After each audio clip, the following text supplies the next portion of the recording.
اعوذ باللہ من الشیطان الرجیم بسم اللہ الرحمن الرحیم ایاک نعبد و ایاک نستعین. میرا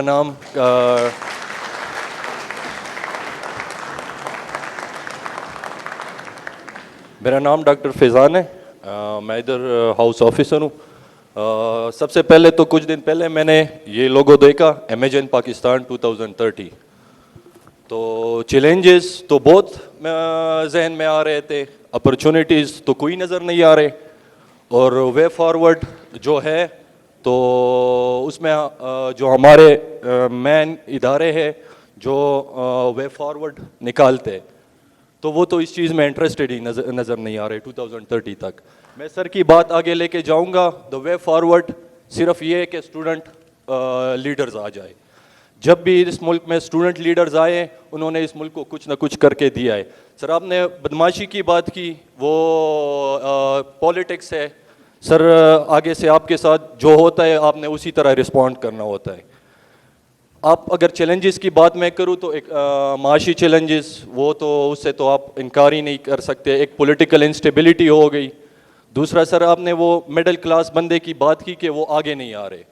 تو ابھی اگر ریسنٹ دیکھے سر ہمارے وہ چیف منسٹر کے پی کے, یہ بہت عام آدمی ہے. میں نے اس کو خود اب بہت قریب سے دیکھا ہے. اس کے ایک کارخانوں مارکیٹ میں ایک دکان ہوا کرتا تھا. تو وہ جب نامینیٹ ہوا ہے اس سسٹم میں چیف منسٹر, تو کیا اس سسٹم نے اس کو قبول کیا ہے؟ ایک وہ ادارے سے لوگ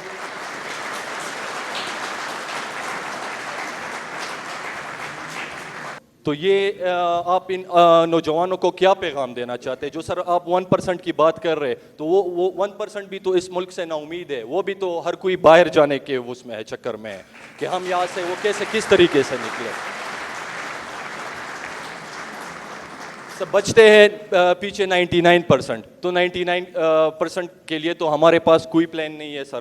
ان کے لیے ایجوکیشن, بہت سے قابل لوگ اس 99% میں ہیں, ان کے لیے نہ سر ایجوکیشن کا کوئی سسٹم ہے, نہ ہیلتھ کا کوئی سسٹم ہے, ان کے لیے نہ کوئی جابز اپرچونیٹی ہے. جو لوگ یہ 1% میں بھی جو پڑھے ہیں سر, یہ سارے ڈاکٹرز ہیں. ان میں سے کسی کو آپ اٹھا کے پوچھ لیں کہ آپ کو وہ 2030 تک اس ملک میں کوئی فیوچر نظر آ رہا ہے نظر؟ تو ہم ایک ہی راستہ ہے ہمارے ساتھ, یہ ایک ڈیموکریٹک کنٹری ہے, وہ ہے پولیٹکس کے تھرو. اور ہم ادھر اس ملک میں پولیٹکس اتنا گندا ہوا ہے. جب میں پشاور یونیورسٹی میں ہوا کرتا تھا تو ادھر میں نے کمپین شروع کی کہ قابل فرنٹ بینچز پہ جو اسٹوڈنٹ بیٹھے ہیں ان کو آگے آنا چاہیے, ان کو کنٹرول لینا چاہیے. آپ جب تک خود یہ کنٹرول ہاتھ میں نہیں لوگے تو خود ہی ایک بگ بینچر آگے آئے گا, اور پھر ایسی فیصلے مسلط آپ پہ ہوں گے کہ وہ آپ کے فیور میں ہوں گے نہیں. تو سر آپ کے ساتھ اس پولیٹیکل سسٹم سے نکل کے, اور یہ جو ہمارے ادارے ہم پہ جو فیصلے مسلط کر رہے ہیں سر, اس کے علاوہ ہمارے ساتھ کوئی راستہ ہے؟ کوئی احتجاج کا راستہ نہیں ہے سر. وہ ہم جتنا بھی ایجوکیٹڈ اویئرنیس سر بات کی, اویئرنیس تو ابھی آ چکا ہے, لیکن اس اویئرنیس کے ساتھ کوئی اپرچونیٹیز ہے؟ مجھے 2030 تک کچھ نظر نہیں آ رہا ہے سر. آپ اس پہ کائنڈلی کمنٹ کریں.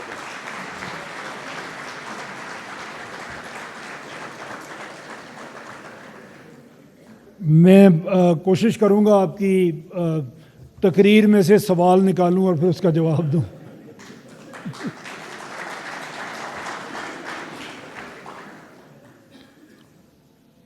پہلی بات تو جو آپ نے کی, اور اسی بات میں ساری باتیں ہیں, باقی جو آپ نے فرمایا وہ اسی کی ڈیٹیل ہے جو بات آپ نے سب سے پہلے کر دی.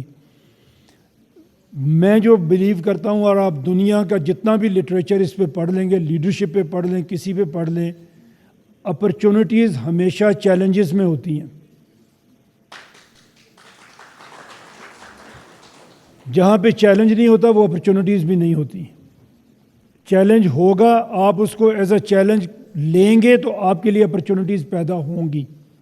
یہ تو پہلی بات ہے. یہ تو آپ سب لوگ بیٹھے ہوئے ہیں, آپ نے تالی بھی بجا دی, بٹ میری آپ کو یہی ریکویسٹ ہے کہ زندگی میں کبھی یہ نہ ڈھونڈیں کہ آپ کو اپرچونٹیز مل رہی ہیں کہیں سے بنا کے, میں اپرچونٹیز لے کے آؤں گا, میں ٹرے میں رکھوں گا اور آپ کو دے دوں گا.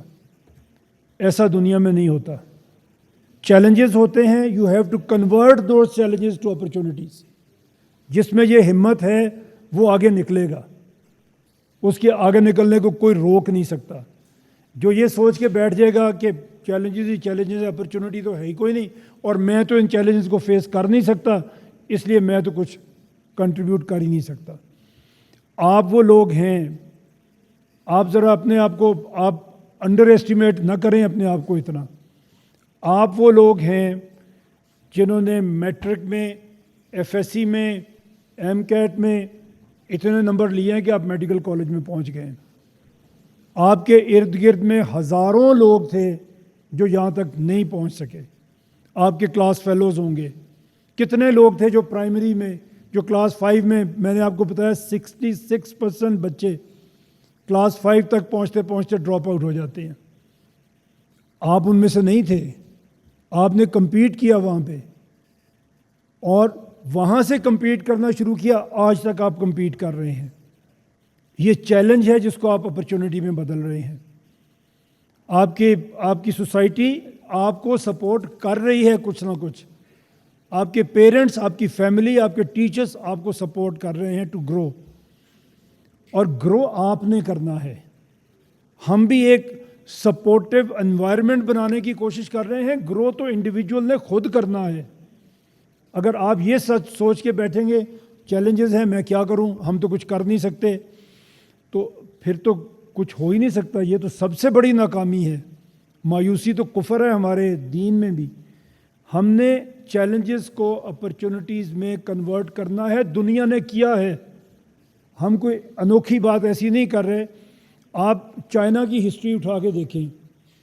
چائنا دنیا کا وہ ملک تھا جس میں سب سے زیادہ او پی ایم یوز ہوتی تھی. نشہ کر کر کے لوگ اور یوتھ ان کی مر رہی تھی. یو کے نے قانون بنا دیا تھا کہ ہم یہاں پہ او پی ایم بیچیں گے اور کوئی روک نہیں سکتا. یہ جو سو کالڈ مہذب دنیا ہے, اس نے او پی ایم بیچنے کے لیے اپنی لیجسلیشن کی تھی. وہاں پہ زبردستی او پی ایم بیچی جاتی تھی اور لوگ نشے کے عادی تھے. آج آپ دیکھیں چائنا کہاں پہ ہے. تو اگر وہ لوگ اور ان کے لیڈرشپ اور وہ بیٹھ جاتے اور مر جاتے اور کہتے جی ہم تو کچھ کر ہی نہیں سکتے کیونکہ دیکھیں نا ہمیں تو زبردستی تو او پی ایم دے رہے ہیں. تو چیلنج تھا, they carved out opportunity out of that challenge.